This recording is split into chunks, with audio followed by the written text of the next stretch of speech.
Spill dong, masa cuman orang itu doang? Emang sendirian mutusinnya?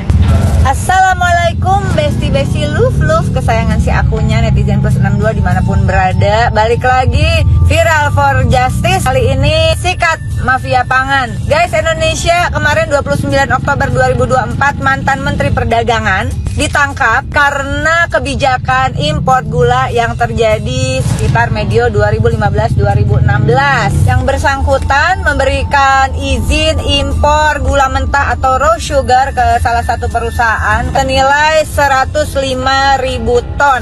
Akunya penasaran, bener hanya 105.000 ton, dan aku jadi ingat peristiwa nyelkit di hatiku di tahun 2016. Rika Diah Pitaloka tolak impor gula mentah.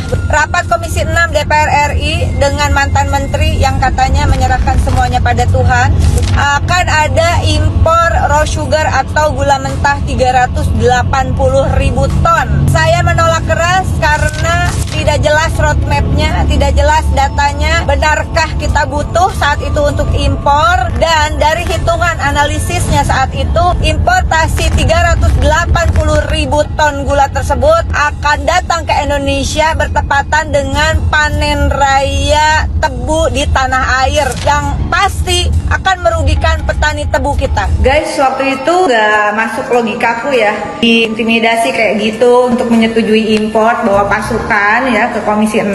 Tapi aku juga bilang, ya Tuhan, kuserahkan kepadamu, tunjukkan yang benar itu benar, berikan kami kekuatan memperjuangkan kebenaran, tunjukkan yang zolim itu zolim, berikan kami kekuatan untuk melawan kezoliman. Doanya orang yang ditindes ya, juga para petani tebu yang dirugikan. Masya Allah, subhanallah. Jadi kalau dirimu menyerahkan pada Tuhan, Tuhan mana yang kau maksud, Besti?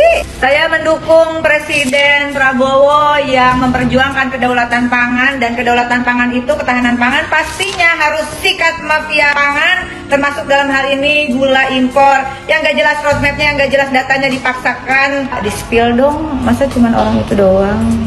Emang sendirian mutusinnya? Yuk, spill yuk, Kejaksaan Agung semangat, salam sopan Indonesia. Download Tribun X sekarang, menghadirkan lokal menjadi Indonesia.